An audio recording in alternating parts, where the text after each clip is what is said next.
अथातोऽन्नरक्षाध्यायं व्याख्यास्यामः। इति हस्माहुरात्रेयादयो महर्षयः। राजा राजर्हासन्ने प्राणाचार्यन्निवेशयेत्। सर्वदा स भवत्येवं सर्वत्र प्रतिजागृभिः। अन्नपानं विषाद्रक्षेद्विशेषेण महीपतेः। योगक्षेमौ तदा यत्तौ धर्माद्यायन्निबन्धनाः। ओदनो विषवान् सान्द्रो यात्यविस्त्राव्यतामिव। चिरेण पच्यते पक्वो भवेत्पर्युषितोपमः। मयूरकण्ठतुल्योष्मा मोहमूर्च्छाप्रसेककृत्। हीयते वर्णगन्धाद्यैः क्लिद्यते चन्द्रिकाचितः। व्यञ्जनान्याशुशुष्यन्ति ध्यामक्वाथानि तत्र च। हीनातिरिक्ता विकृता छाया दृश्येत नैव वा। फेनोर्ध्वराजी सीमन्ततन्तुबुद्बुदसम्भवः। विच्छिन्नविरसारागाः खाण्डवाः शाकमामिषम्। नीलाराजीरसेदाम्राक्षीरे दधनि दृश्यते। श्यावा पीतासिता तक्रे घृते पानीयसन्निभा। मस्तुनि स्यात्कपोता भाराजी कृष्णा तुषोदके। कालीमद्याम्भसोक्षौद्रे हरित्तैले रुणोपमा।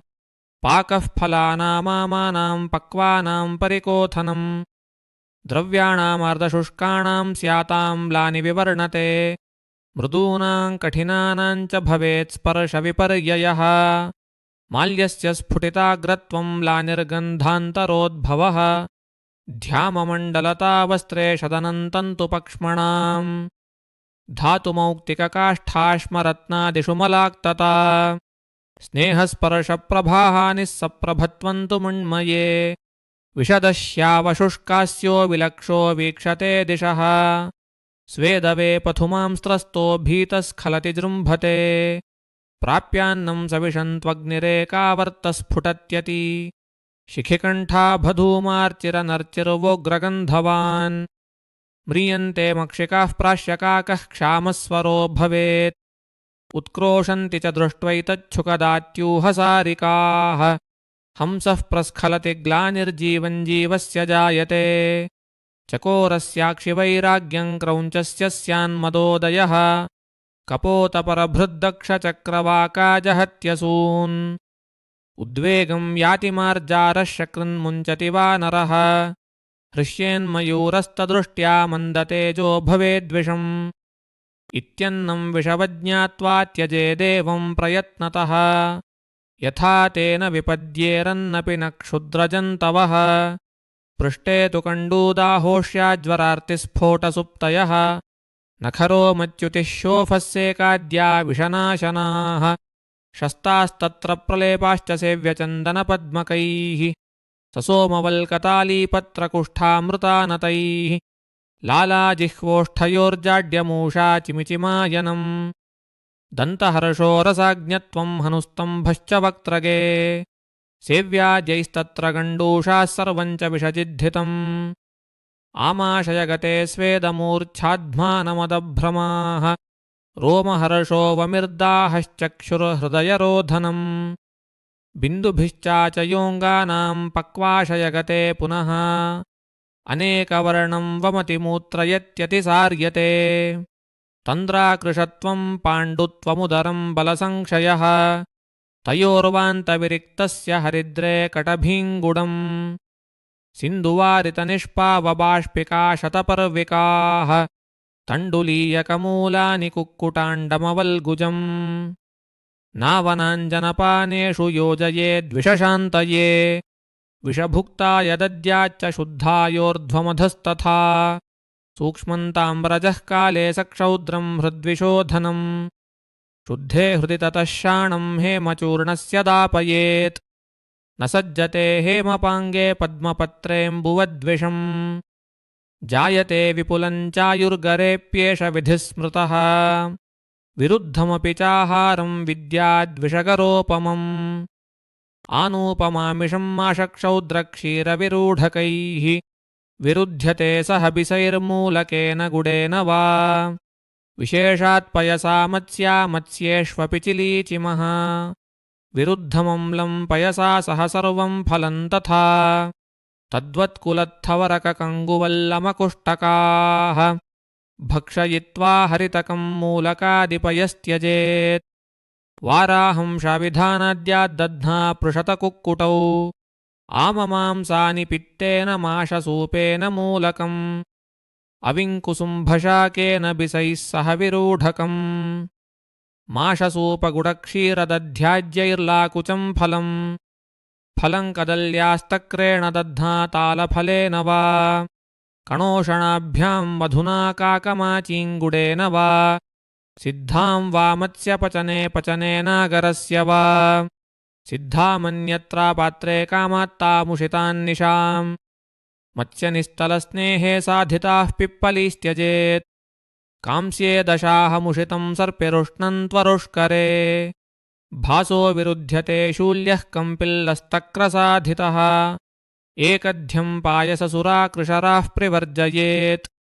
मधुसर्पिर्वसा तैलपानीयानि द्विषस्त्रिशः एकत्र वा समांशानि विरुध्यन्ते परस्परम् भिन्नांशे अपि मध्वाज्ये दिव्यवार्यनुपानतः मधुपुष्करबीजं च मधुमैरेयशार्करम् मन्थानुपानः क्षैरेयो हारिद्रः कटुतैलवान् उपोदकातिसारायतिलकल्केन साधिता बलाकावारुणियुक्ता कुल्माषैश्च विरुध्यते भृष्टावराहवसयासैव सद्यो निहन्त्यसून् तद्वत्तित्तिरिपत्राढ्यगोधालावकपिञ्जलाः एरण्डेऽग्निना सिद्धास्तत्तैलेन विमूर्च्छिताः हारीतमांसं हारिद्रशूलकप्रोतपाचितम् हरिद्रावंहिना सद्यो व्यापादयति जीवितम् भस्मपांशुपरिध्वस्तं तदेव च समाक्षिकम्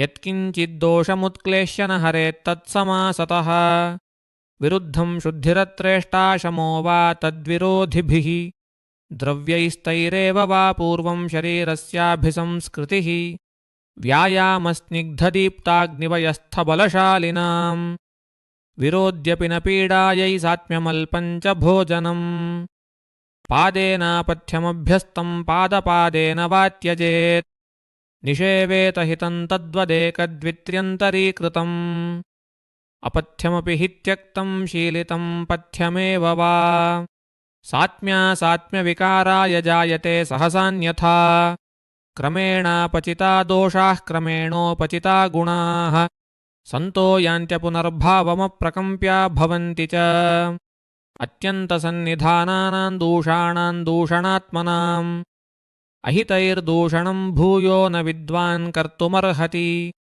आहारशयनाब्रह्मचर्यैर्युक्त्या प्रयोजितैः शरीरं धार्यते नित्यमागारमिव धारणैः आहारो वर्णितस्तत्र तत्र च वक्ष्यते निद्रायत्तं सुखं दुःखं पुष्टिः कार्श्यं बलाबलम् वृषता क्लीबता ज्ञानमज्ञानं जीवितं न च अकालेतिप्रसङ्गाच्च न च निद्रा निषेविता सुखायुषी परा कुर्यात् कालरात्रिरिवा परा रात्रौ जागरणं रूक्षं स्निग्धं प्रस्वपनं दिवा अरूक्षमनभिष्यन्दित्वासीनप्रचलायितम् ग्रीष्मे वायुचयादानरोक्ष्यरात्र्यल्पभावतः दिवा स्वप्नो हितोऽन्यस्मिन् कफपित्तकरो हि सः मुक्त्वा तु भाष्ययानाध्वमद्यस्त्रीभारकर्मभिः क्रोधशोकभयैः क्लान्तान् श्वासहिध्मातिसारिणः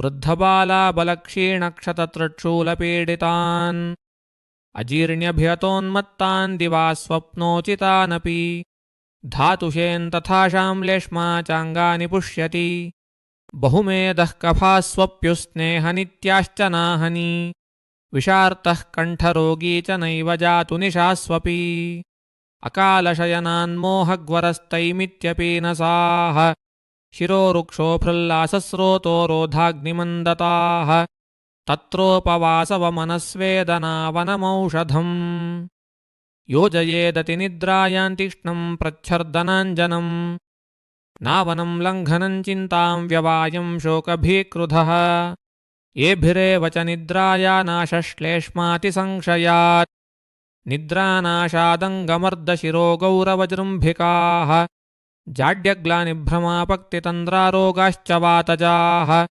यथा कालमतो निद्रां रात्रौ सेवेत सात्म्यतः असात्म्यजागरादर्धं प्रातस्वप्यादभुक्तवान् शीलयेन्मन्दनिद्रस्तु क्षीरमद्यरसान्दधी अभ्यङ्गोद्वर्तनस्नानमूर्धकर्णाक्षितर्पणम् कान्ताबाहुलताश्लेषो निर्वृतिः कृतकृत्यता मनोनुकूला विषयाः कामन्निद्रा सुखप्रदाः ब्रह्मचर्यरतेर्ग्राम्यसुखनिःस्पृहचेतसः निद्रासन्तोषतृप्तस्य स्वङ्कालेनातिवर्तते ग्राम्यधर्मे त्यजेन्नारीमनुत्तानां रजस्वलाम् अप्रियामप्रियाचारान् दुष्टसङ्कीर्णमेहनाम् अतिस्थूलकृशां सूतां गर्भिणीमन्ययोषितम् वर्णिनीमन्ययोनिञ्च गुरुदेवनृपालयम्